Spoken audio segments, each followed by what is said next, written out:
P Diddy, the narcissist seduces.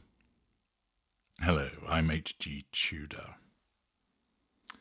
Before I discuss this particular topic, a reminder to ensure that you've subscribed to the sister channel, Narcissism and Psychopathy with H.G. Tudor.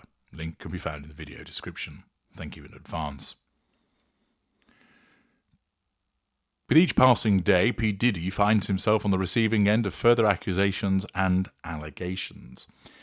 People are coming forward to talk about their earlier experience of his behaviour, emboldened now by the fact that he is currently in prison, the fact that lawsuits are being brought, and that more people are speaking out. In many instances, this has come from people who allege that they are victims of his behaviour, individuals who have been abused by him, underpinning the allegation that he is a serial abuser, reaffirming his narcissism, demonstrating that he's an individual that must pursue people for the purposes of asserting control over them and drawing fuel. An individual with no emotional empathy, manipulative, callous, uncaring.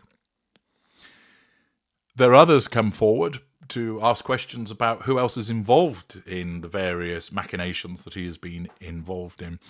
Who else might find themselves similarly accused? Who else might be regarded as complicit?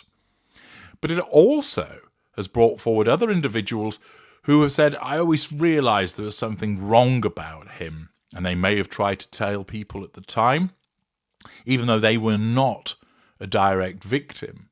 And others who now look back upon early interactions with him in a new light.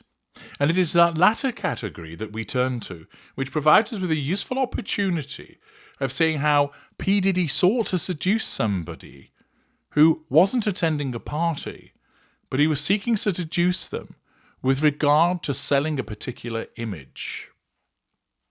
This is reported in the Independent newspaper, where the journalist Sheila Flynn speaks to an individual who had an involvement with P. Diddy a number of years ago.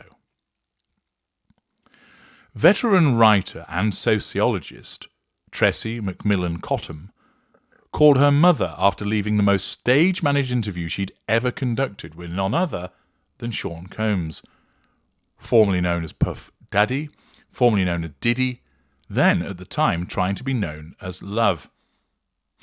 Pausing there, that demonstrates the chameleon nature of the narcissist with the different personas that he adopts. I remember saying to my mum that he sounded like a child, Cottam tells The Independent of the rapper that she was profiling for Vanity Fair's September 2021 issue. Combs was in the middle of the Love rebranding, prompting an initial eye roll from Cottam, she writes in the piece, and invited her into his sprawling Malibu property for a sit-down, during which he repeatedly referred to himself in the third person, grandiosity, quite a common trait amongst narcissists, as he boasted, grandiosity, about his own handsomeness, vanity, grandiosity, she says. He kept talking about, I'm an attractive young man, Cottam says of Combs, who was then 51 and several years older than the writer herself. Delusion. The way he would describe himself, first of all, was young, which I thought was bizarre. It was telling that he has created a character version of himself that is powerful and sexy and physically attractive when really what he is rich. His narcissism has created this false self that is viewed as powerful. Well, he does have a degree of power driven from his wealth. Sexy, I think most people would agree that he's not, but he's deluded. Physically attractive, there are those that might say that he's reasonably physically attractive. There are others that would say that he isn't. He certainly doesn't jump off the page as being particularly handsome. And again, one would suggest that that is him demonstrating his delusion. Absent the money and the star power, I'm not sure we would look at him and think those things. Indeed. But that's the kind of story a very scared, self-conscious little boy would write about himself. Right? She says. The ladies love me. I'm so powerful. I'm so dope. I'm a playboy. That sounded like a child. Well, in effect, it is his narcissism that's saying all of that as part of the construct that has been created by that narcissism to place that as the image that is projected to the outside world. That his narcissism says, the ladies love you, you're powerful, you're dope, you're a playboy. And thus, P Diddy believes that's what he is. He doesn't understand or realise that he is in effect a frightened little boy that isn't able to cope and function, because his narcissism masks him from all of that. Even though those comments are those which the writer suggests are made by a little boy, it demonstrates, of course, the way that his narcissism doesn't quite get it right in terms of fitting in. The interview setup negotiations had been fraught and aggressive, Cottam says, with Combs's manager demanding to know about the writer and the story framing, while providing almost no one else from the mogul's life to be interviewed for the profile. Here we have a lieutenant who's evidently been tasked with ensuring that the control that P Diddy needs is asserted. Combs was equally vague, vagueness, form of manipulation, about why he was choosing that particular moment to promote his love rebranding, which he'd first posited jokingly in 2017 before filing a petition 2 years later to change his middle name. Fluid sense of self. In May 2021, he pushed the name change into overdrive with an Instagram post, use of social media, showing off a photo of his driver's license, triangulation, Sean Love Combs, written under his picture, and the caption, "Look what I just got in the mail today. It's official. Welcome to the love era. Grandiosity. Bulletin." That Instagram post, along with almost all others from Diddy's profile on the platform, has vanished, revision of history, in the wake of an avalanche of accusations against him in less than a year. He'd already settled a 2017 sexual harassment suit by a former employee, noted in Cottam's piece, along with a reminder that then rapper's rep called that settled matter a frivolous lawsuit by a disgruntled ex-employee who was fired for cause, dismissiveness. 3 new lawsuits were then filed in November 2023, threat to control, however, under a New York law offering adult survivors a 1-year window to file suits regardless of the statute of limitations. Those lawsuits alleged Combs had drugged and raped 3 separate victims, manipulation, sense of entitlement, lack of boundary recognition, absence of emotional empathy, which some allegations dating back decades. He continued to categorically deny, denial, first line of the twin lines of the narcissistic defence, all claims. Cottam was welcomed into Combs's sprawling mansion in the summer of 2021, more than 2 years before those suits were filed. But the legislation had passed in the New York Senate in June 2021, paving the way for the governor to sign it into law the following year.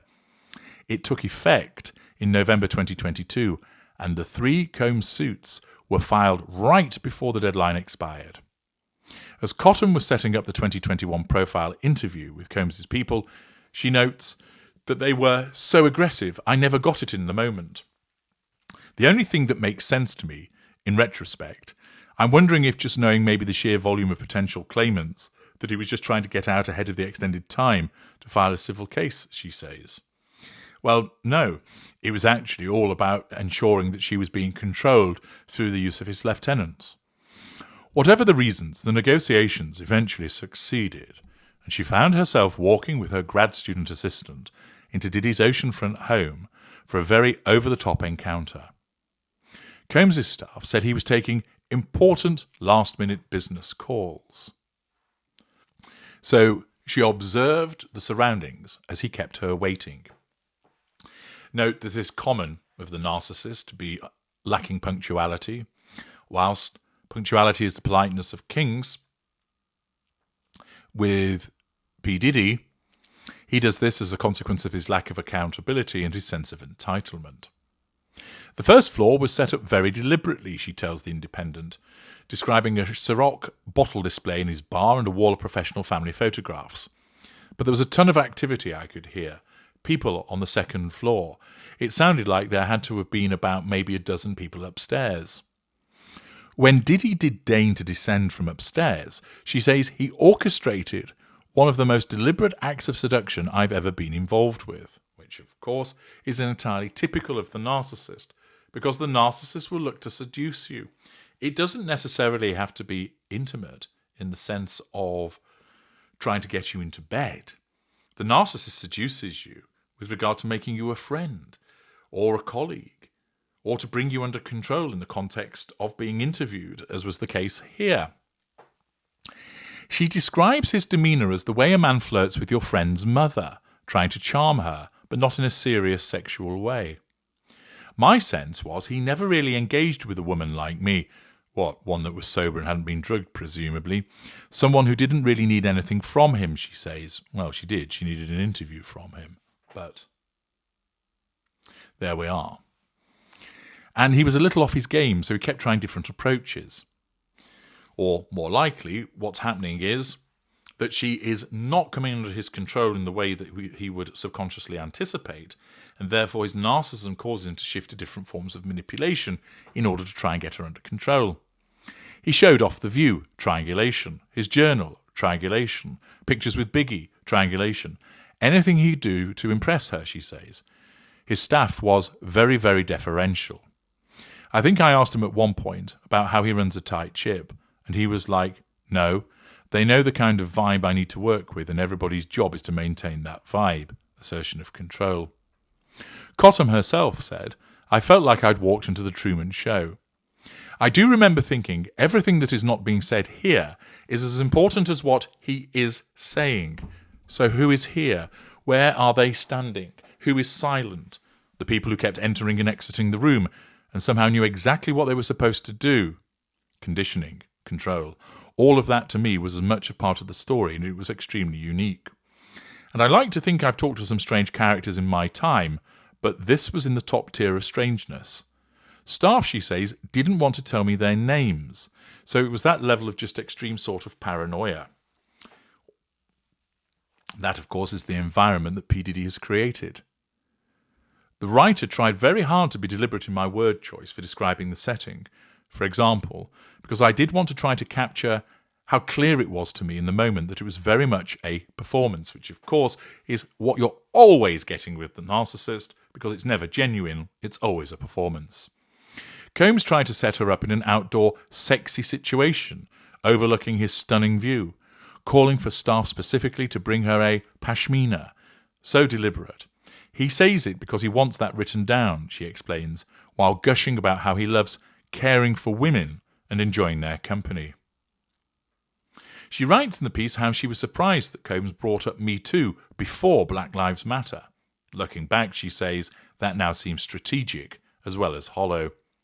Combs is quoted in the Vanity Fair profile, lauding the movement, flattery, and how, when they said in the hashtag Me Too when it was over, the Me Too movement, the truth is that it inspired me. It showed me that you can get maximum change, he said.